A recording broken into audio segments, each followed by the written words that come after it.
helicóptero é um brinquedo para milionário se divertir. Não, isso é uma máquina de negócio. A forma mais viável hoje do voo supersônico voltar é, a princípio, na aviação executiva.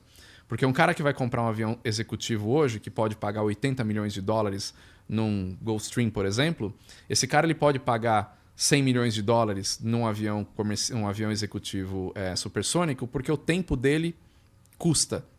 Então, será que para um cara que tem essa capacidade, uma empresa, tô falando um cara, mas assim, uma empresa, qualquer coisa que for comprar um avião desse, o tempo de se deslocar mais rápido não faz diferença? Claro que faz, é isso que o Panda está falando desde o começo, você ter uma velocidade maior, chegar mais rápido nos lugares, né?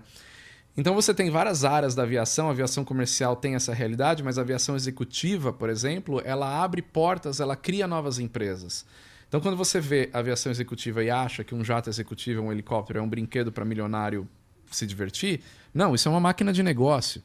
Eu conheço vários empresários que expandiram os seus negócios por conta dos aviões, né? Eu conversei com um empresário em Santa Catarina que ele falou, cara, eu comecei a expandir a minha rede de lojas quando eu comprei o meu primeiro helicóptero. Aí você fala, mas o que tem a ver uma coisa com a outra? É muito simples, ele está na região dele, ele vai abrir uma loja em uma nova cidade. Aí ele começa a fazer o cálculo, bom, eu vou abrir uma loja, uma cidade a 700 quilômetros daqui, isso vai me demorar tanto tempo, a estrada, né? Não vou. Talvez o custo dessa expansão acaba sendo maior do que manter aquilo que ele tem. Aí o cara compra o primeiro helicóptero, ele voa esses 700 quilômetros em 2 horas, começa a pôr uma nova unidade da loja dele, expande e assim vai, ele compra o primeiro avião, da região dele lá de Santa Catarina ele sai e já vai para o norte, nordeste, centro-oeste, sudeste, já expande mais, e assim o negócio vai expandindo. Isso que é a aviação executiva.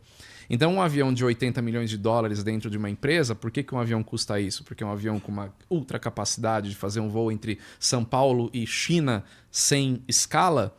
Por que um cara precisa ir para a China sem escala? Para fazer negócio, para trazer novos produtos para cá, para fechar coisas. Então a aviação executiva ela move a economia de qualquer país do mundo. Então quando isso é entendido pelas pessoas, pelos governos e incentivar isso a acontecer, você tem uma economia crescendo também por conta dos aviões executivos. Em São Paulo, que você tem a maior frota de helicópteros voando no mundo, boa parte desses helicópteros nem é da aviação executiva, boa parte desses helicópteros é de serviços públicos. Bombeiro, polícia, até emissoras de televisão cobrindo o trânsito, cobrindo o que está acontecendo. Então, essas aeronaves elas são extremamente importantes para o funcionamento. Se você gostou do vídeo, não se esqueça de se inscrever no canal, deixar o seu like, comentar e compartilhar.